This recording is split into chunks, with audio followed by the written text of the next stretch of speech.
Hey guys, how are you guys doing? Just want to do a little video on an issue that I had on my car a couple of days ago. So basically, it was happened like at the end of the day. Pretty much, I was using my car the whole entire day, went shopping, etc., etc.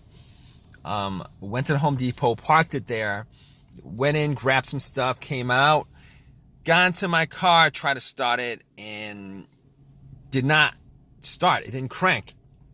And I was very surprised at that because, let me see. I don't know whether I was surprised at that or not because I did change up the battery about a month and a half ago.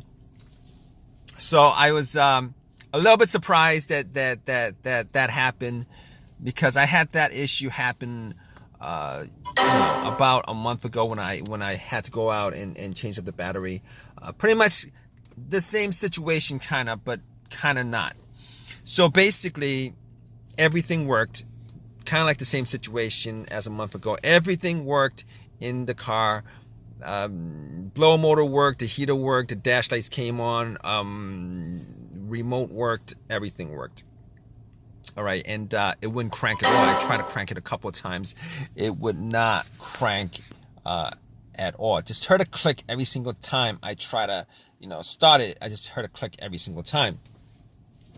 So had me scratching my head a little bit, and I thought maybe, that battery situation was fixed for a long while, years, because a new battery should last you about 4 to 5 years. But unless there was an issue with the battery itself, or maybe, the terminals were loose or something like that. But anyway, I went out and turned on the headlights, the headlight beams, just to see how strong they were, see if it was actually the battery that was the cause of it. And the beams were very, very, very bright. So at that point, I was kind of on the fence about whether it was battery or not. Opened up the hood, popped it, and looked around the battery area just to see whether it was something wrong with the way it, the terminals were plugged in, and I was looking at it, and the terminals were a little bit dirty. So I took the terminals off, had some Coca-Cola, poured some Coca-Cola on the terminals, got some paper towels that I had, and wiped them, popped them back on, and then tried to start the car again, and it would do the same thing. It wouldn't crank at all. Everything else worked, it just would not crank. So at that point, I went back out, rechecked the terminals, made sure they were tight, and they were tight enough. I mean, I was able to wiggle them loose and stuff, but they were tight enough. All right, they were tight enough. So I didn't think that it was the terminal that was the issue, because they were clean enough also. And at that point, I was like, maybe I should look at the negative terminal just to see whether the ground was connected to the frame of the car, whether there was any kind of rust or any kind of corrosion there. So I checked it out, and everything was clean. And that negative wire is the ground wire to any vehicle. So I was like, okay, all right. Let me see. The battery is good. Terminals are good. And at that point, I was like, okay, I'm gonna take out my power pack that I bought from Walmart when I got the battery, just in case one of these situations happen again, because just to save myself some time and stuff like that. I popped it on, and I was for sure it was gonna crank up. All right, and I tried to start it, and nothing. Same thing, click, didn't do a single thing. So at that point, I was able to rule out the battery altogether, and I was able to rule out the alternator being the cause of the problem. And the reason why I was able to rule out the alternator being the cause of the issue pretty much is this. If there was an alternator issue that was causing a problem with the car not being able to charge the battery, etc., etc., just jumping it would have just jumped you know, it would have cranked over, it would have ran, etc., etc. But obviously, I'm making this video, you know, that didn't happen. So I was like, okay, that's probably not the issue at all. So I was able to rule out the alternator, the battery, the ground wires, the terminals, which for the most part, many times, those would be the main issue of something like this. So at that point, I was scratching my head over it. I was thinking, what else could it be? I mean, could it possibly be, you know, something wrong? And I did have a check engine light, and I know that check engine light was for emissions, all right? But I had an OBD2 reader, you know, one of these $19 OBD2 readers that you can get at Walmart, and I plugged it in. I'm pretty sure it wasn't anything as far as, you know, the computer was concerned, but just to make sure, I plugged it in and ran the OBD2. It ran straight through, read it. Obviously, that check engine light for emissions popped up, but nothing else popped up. So at that point, I was able to rule out a bunch of other things. The computer itself, I was able to rule out, since it actually read the whole entire ECU, the car's computer. It was able to read that, so I could just rule that out. I was able to rule out anything else that may have a sensor that would cause it, but I'm pretty sure with a no start, no crank situation, it really doesn't have that much to do with sensors, as far as the mass airflow sensor, the throttle position sensor, crankshaft, all that stuff, because normally those things going out, it would actually create a situation where you could crank up your car, but you just wouldn't be able to start it. So anyway, at that point, I was left with a couple of things. I was left with a couple of things that I could try to figure out whether, you know, whether I could fix it or not. And a couple of those things would be the fuses and the relays. Now, I opened up the fuse box and, you know, checked out the fuses just to make sure that there weren't any kind of brownish tint to any of the fuses, just to give an indication that that fuse was blown. Just this, I wasn't able to smell anything that was burned though. So basically, I knew that it wasn't, you know, that, and I couldn't pick it up. I didn't have a fuse tester with me, so I couldn't pick it up if any of the fuses had issues. But from eyesight alone, I could tell that none of them were probably the problem. But I can recall two cases where I've had issues with this kind of situation, where I had a no crank, no start, where the fuse was the cause of it. One of those situations was with an Acura, and the main fuse of that car was blown. The main fuse of that vehicle was blown, and it pretty much caused an absolute power outage throughout the whole entire car.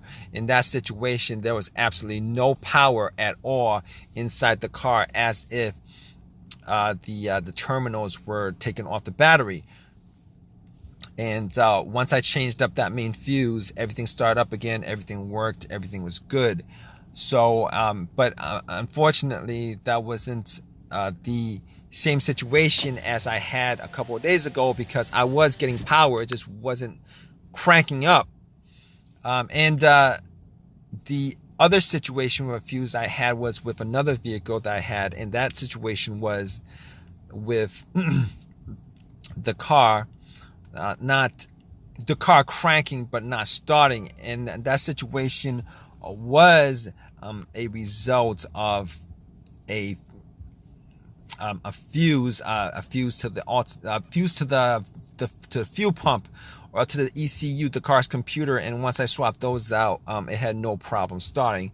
But since it's not cranking at all, I could rule that out. I could rule those two scenarios out as far as the fuses causing this particular situation. So now that I couldn't rule out the fuses 100% at that point, but since I didn't have a fuse tester with me going through those two scenarios, I was gonna rule those out. I was actually looking for a quick fix. So here's the thing about it. All right. Now after that, there's only a couple of things that I could think of that could cause that situation, generally speaking. All right. The starter or the relays. Now, I didn't think it was the starter because I did change out the starter about a year ago. The starter was changed out a year ago. So, and the starter that I bought was a brand new starter. Now, there are chances that the starters do go out. But in this situation, I was thinking rebuilt starters go out more than new starters. And the starter that I bought was an OEM starter. Okay, so I was like, okay, I was crossing my fingers that it could be the relay that was the issue. All right, that's me crossing my fingers, thinking that was one of the relays, probably a starter relay that was causing the issue. And I went to looked at the relays. Check the relays out.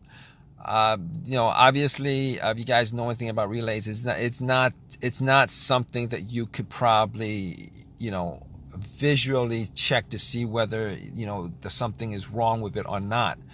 Normally, relays make clicking noises and stuff like that. And I was hearing a click, but it could have been the clicks were faint. I was hearing a click.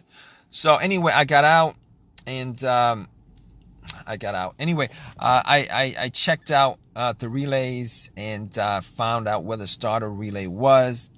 What I did was I took it out just to inspect it, just to see whether there's any kind of corrosions on the stems or not, and didn't see too much corrosion on the stems. Now, normally, what this situation would entail, as far as me testing it was concerned, was if there was somebody else who could listen to the relay clicking when I'm in the car and stuff like that, I could be able to tell 100%, probably not 100%, but whether that was the issue or not. But what I did was, instead of doing that, I checked for another relay that had the same, I checked for a relay that was similar, an identical relay in the box. And what I did was, just to test it out, I took the relay out and then swapped it. I took the relay out and then swapped it. And once I swapped it, I tried to crank the car up, and bam, it actually cranked up. It cranked up. It started. So at that point, I knew that it was a malfunctioning relay. Now, so I was able to drive it to AutoZone, bought another relay, popped it in. It works. It's been working since. So it was the starter relay that was the problem.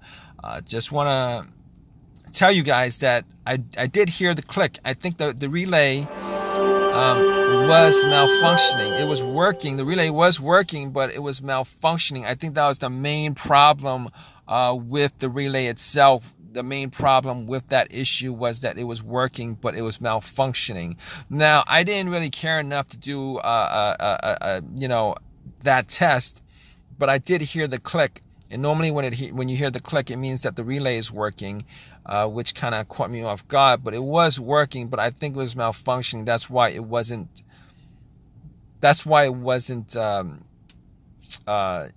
starting the vehicle, starting the car. So at that point, if you guys are in this situation, I'm sure you guys are, if you guys are watching this video, if you guys want a quick fix for it, Hopefully you guys do get one of these quick fixes like I had. Pretty much what you guys could do is go down the list of stuff that I eliminated, as far as everything I eliminated before getting to what the main problem was. Generally speaking, after the relay, if it wasn't the relay, my first guess would have been the starter being the issue. But regardless, I just want to thank you guys for watching this video. If you guys have a comment, please leave a comment in the comment section. Please subscribe, and please give me a thumbs up if this video has helped you guys out in any way. All right, guys, take care.